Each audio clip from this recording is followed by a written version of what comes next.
Olá, amigos do canal Os Grandes Livros da Civilização Ocidental. Eu sou o Rafael Fiorotti e bem-vindos a nosso primeiro guia de leitura. E a gente vai começar nada menos do que com dois textos de Platão.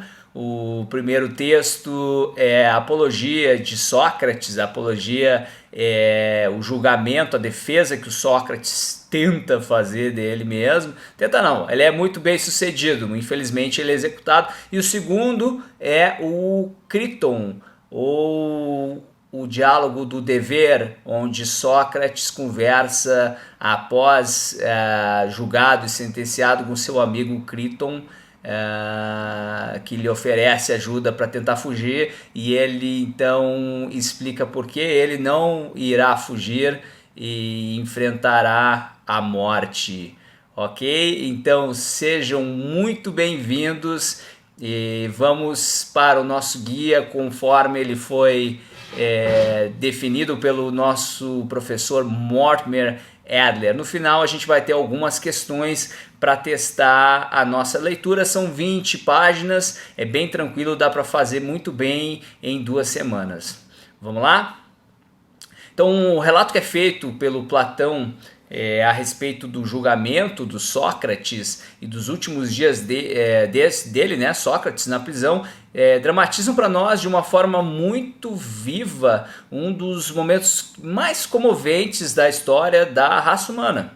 As acusações que são feitas contra o Sócrates pelos atenienses da sua época caracterizam as acusações que em outros países e em outros tempos foram dirigidas contra homens que foram sinceros na sua adesão a ideias que os diferenciaram da sociedade na qual eles viveram. A sociedade geralmente ela só reconhece a dívida com homens dessa grandeza depois de tê-los martirizado.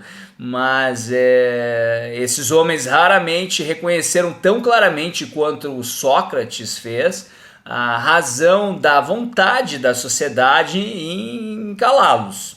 O momento decisivo do julgamento, o momento da verdade, ocorre quando Sócrates confessa sim ser um provocador e admite que ele foi e continuará sendo um provocador da paz de espírito daqueles que não desejam pensar. Não apenas dos atenienses do século V a.C., mas de todos os homens em todos os lugares, inclusive até os dias de hoje. Como escreveu o Alfred North Whitehead, que tem como obra-prima Processo e Realidade, a tradição filosófica europeia consiste em uma série de notinhas de rodapé de obras do Platão. Então não pode ter lugar melhor do que o Platão para a gente começar essa introdução aos grandes livros. E de fato, provavelmente não tem outro filósofo que seja tão universalmente honrado como Platão. Outros filósofos foram em certos momentos mais influentes do que o Platão, como o próprio Aristóteles na Idade Média e talvez Kant e Hegel no século XIX. Mas, e muitos filósofos, desde o primeiro pupilo do Platão, que foi o Aristóteles, discordavam vigorosamente dele, né, em muitos pontos. No entanto, com pouquíssimas exceções, todos os filósofos reconheceram a sua dívida para com Platão e são movidos, quando fazem comentários sobre ele e o professor dele, Platão, Sócrates, pelo que só pode ser descrito como uma certa espécie de piedade. A fonte dessa notável afeição e honra que é concedida ao Platão não pode ser mais clara do que nesses dois diálogos que a gente vai ler.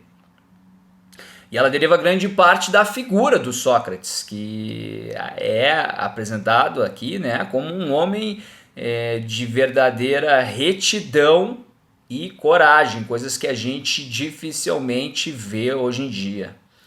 O Platão deve ser, pelo menos em parte, ele devia se identificar com o Sócrates, porque a maior parte do que a gente sabe sobre o Sócrates e tudo o que a gente sabe sobre as visões filosóficas que ele tinha vem do Platão, né? No entanto, a gente tem que distinguir a figura do Sócrates da figura do Platão como pessoas históricas. Eles não são a mesma pessoa, mas um deles, o Platão, sempre coloca o que ele, Platão, tem para dizer na boca dos outros, principalmente na do Sócrates.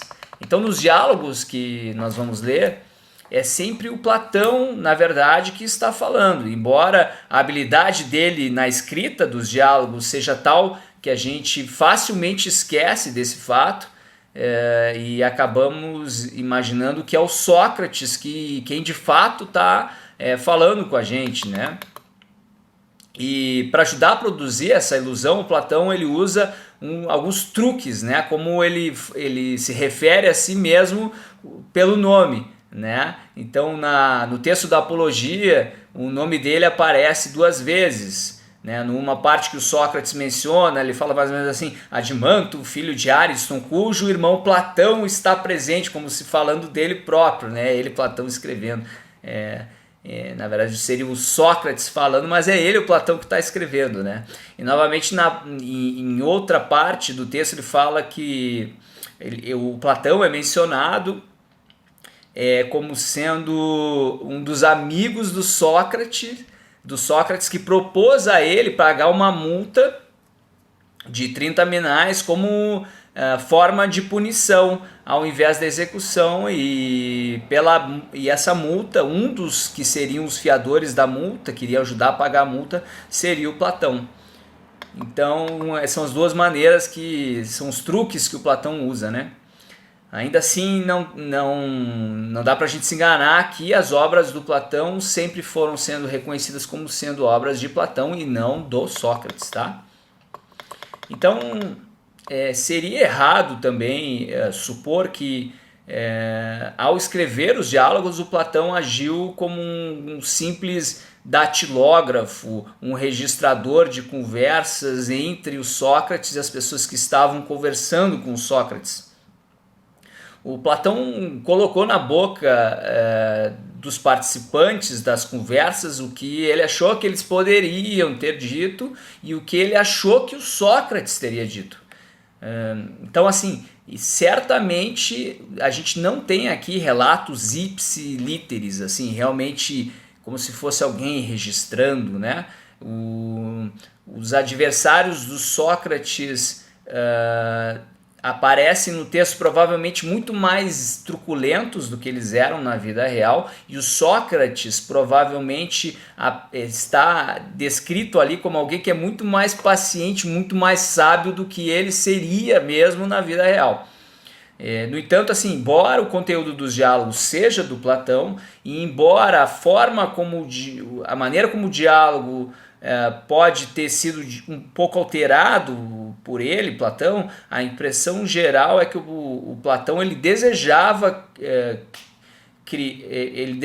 criar era que esse tipo de diálogo que o Sócrates realmente mantinha com as outras pessoas, e que eram essas as coisas que ele discutia e que eram aquelas as conclusões que ele chegava quando dialogava com as pessoas. Então, além disso, a gente sabe que muito das pessoas que participam dos diálogos, como eles foram escritos pelo Platão, foram contemporâneos de fato do Sócrates.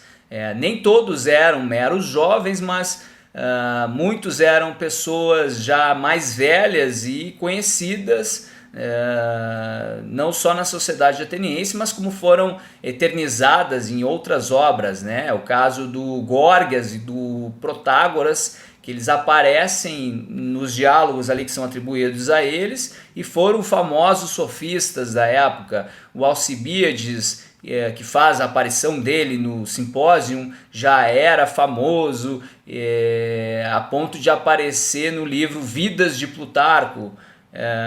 E um dos participantes do livro Laques é o general Nícias, mencionado com frequência em outra obra importantíssima da época, que é a história da Guerra do Peloponeso, do Tucídides.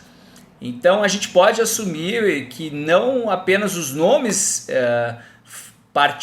foram idealizados a partir de pessoas que realmente existiram, mas também o que eles disseram foi, de certa forma, idealizado após o que aconteceu entre esses participantes e o Sócrates. O julgamento e a execução do Sócrates aconteceram em 399, praticamente 400 antes de Cristo. O Sócrates tinha então 70 anos na época e o Platão tinha 29.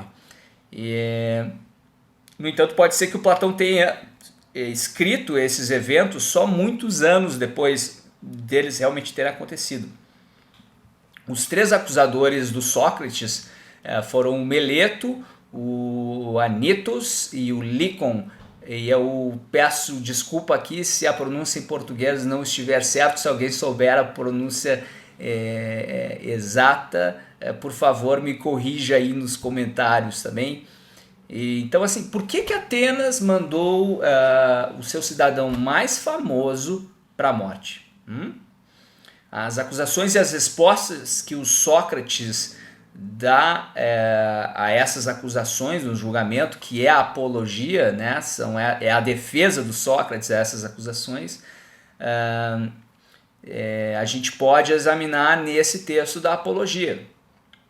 No entanto, para ajudar a entender o julgamento, e assim, embora não justifique o desfecho que teve, a gente ajuda a entender se a gente lembrar da situação política da época de Atenas, né? Em 404 a.C., ou seja, 4 anos antes do julgamento, Atenas tinha terminado derrotada 77 anos de guerra quase contínua com Esparta e os seus aliados. E esse período amargo da história ateniense é registrado para a gente na história da Guerra do Peloponeso, como eu já falei, do Tucídides, e ele foi seguido por um período de muitas convulsões políticas.